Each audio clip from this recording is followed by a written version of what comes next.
આપણી સંકલ્પ ન્યૂઝ ચેનલને સબસ્ક્રાઇબ અને લાઇક કરો, બેલ આઇકન દબાવો જેથી આવનાર ન્યૂઝ અપડેટ્સની નોટિફિકેશન આપના મોબાઈલ પર સૌથી પહેલા પહોંચે.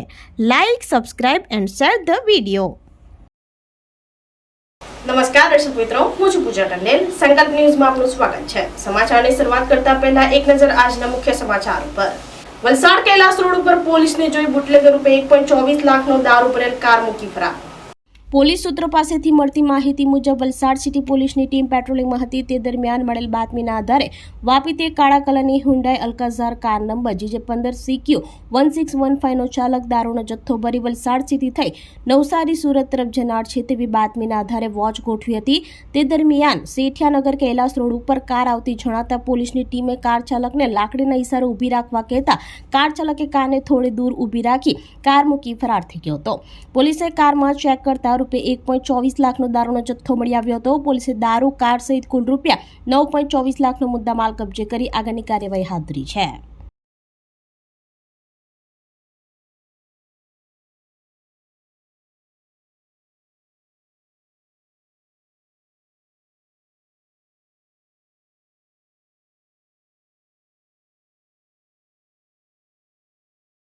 સેલવાસ વાપી રોડ ઉપર પાર્ક કરેલ ટ્રકમાં એસે ટેમ્પો અથડાતા ખુરદો બોલાયો, જ્યારે ચાલક ઇજાગ્રસ્ત. કેબિનમાં ફસાયેલ ડ્રાઈવરને ભારે જહેમતે બહાર કાઢી હોસ્પિટલમાં ખસેડાયો.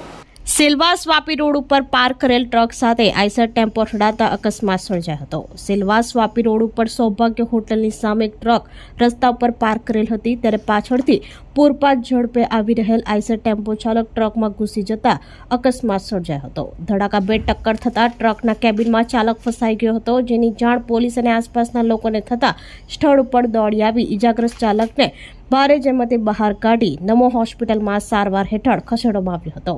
ઘટનામાં આઈસર ટેમ્પોનો ખુરદો બોલાઈ ગયો હતો. આ મામલે વધુ તપાસ પોલીસે હાથ ધરી છે.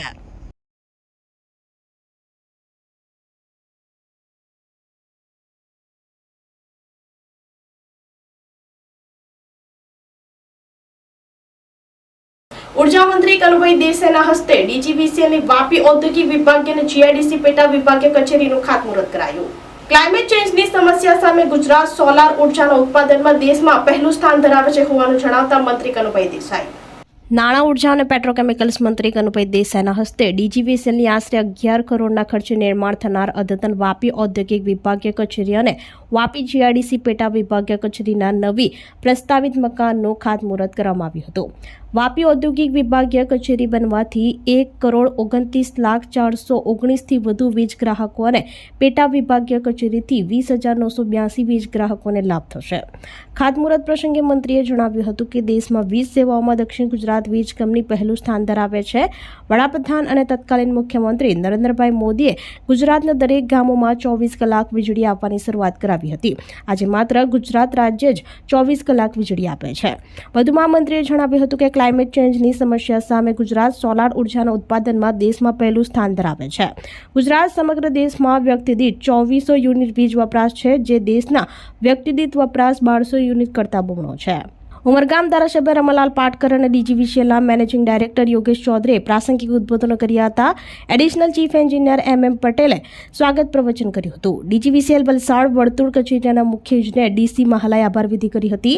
આ કાર્યક્રમમાં VIA પ્રમુખ સતીશભાઈ પટેલ, SIA પ્રમુખ નિર્મલ દુધાણી, સંબંધિત વિભાગના અધિકારી, કર્મચારીઓ સહિત મોટી સંખ્યામાં લોકો ઉપસ્થિત રહ્યા હતા.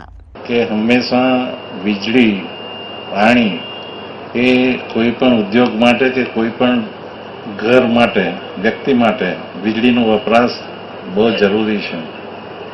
અને કોઈ પણ સમાજ કે રાજ્ય કે જિલ્લો કેટલી વીજળી વાપરે છે એના ઉપરથી એનું જીવન ધોરણ કેવું છે ખબર પડે. તો આપણા ગુજરાતનું જે વીજનો વપરાશ છે 2400 યુનિટ છે પર હેડ પર યર, જ્યારે આખા ભારતમાં લગભગ 1200 યુનિટ વપરાય છે. એટલે કે આપણે ડબલ વીજળી વાપરીએ છીએ. એ જ બતાવે છે કે આપણા વિસ્તારમાં વીજળીની જરૂરિયાત કેટલી છે, વીજળીનો વપરાશ કેટલો છે, અને વીજળી જે લોકો ઉત્પન્ન કરીને સપ્લાય કરે છે, એટલે વીજળીનું ટ્રાન્સમિશન થાય છે, એ પણ કેટલું સુંદર થાય છે. તો તો દેશની 42 કંપનીઓનો જે સર્વે થયો તેમાં આપણી દક્ષિણ ગુજરાત વીજ કંપનીને સૌ પ્રથમ નંબર આ વર્ષે મળ્યો છે. પારડી ભાસ્કર જ્યોતિ વિદ્યાલય ખાતે કરાટે તાલીમાર્થીઓને કલર બેલ્ટની કસોટી યોજાઈ. પારડી ભાસ્કર જ્યોતિ વિદ્યાલય ખાતે armour martial arts Gujju karate association self defence karate એસોસિએશનના ફાઉન્ડર કેઓસી મનોજ પટેલ અને એમની ટીમ દ્વારા કલર બેલ્ટનું ગ્રેડિંગ કરવામાં આવ્યું હતું. કાર્યક્રમમાં આચાર્ય રામકૃષ્ણ દ્વારા આજના જેટ યુગમાં કરાટે તાલીમની કેટલી જરૂર છે જેની સમજ આપવામાં આવી. સમાજમાં દિન પ્રતિદિન વધતી અસલામતી માહોલમાં કરાટે સેલ્ફ ડિફેન્સ તાલીમ એક માત્ર રામબાણ ઇલાજ છે. પોતાની શાળાના કુલ 160થી વધુ કરાટે તાલીમાર્થીઓની કસોટી કરવામાં આવી. આ કસોટી કાર્યક્રમમાં કેઓસી મનોજ પટેલ, સેન્સાઈ આકાશ પટેલ, સેન્સાઈ ગણેશ નાયકા અને સેન્સાઈ કિરણ પટેલ હાજર રહ્યા હતા. કસોટી પૂર્ણ થયા આચાર્ય રામકૃષ્ણએ કેઓસી મનોજ પટેલ અને એમની ટીમનો આભાર વ્યક્ત કર્યો હતો.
के सामने जो फ्रंट लाइन पे जो ब्लैक बेल्ट, एक स्कूल की भी एक इच्छा थी और अपने सर की भी एक इच्छा थी कि मेरे स्कूल के अंदर एक ब्लैक बेल्ट बच्चा बने.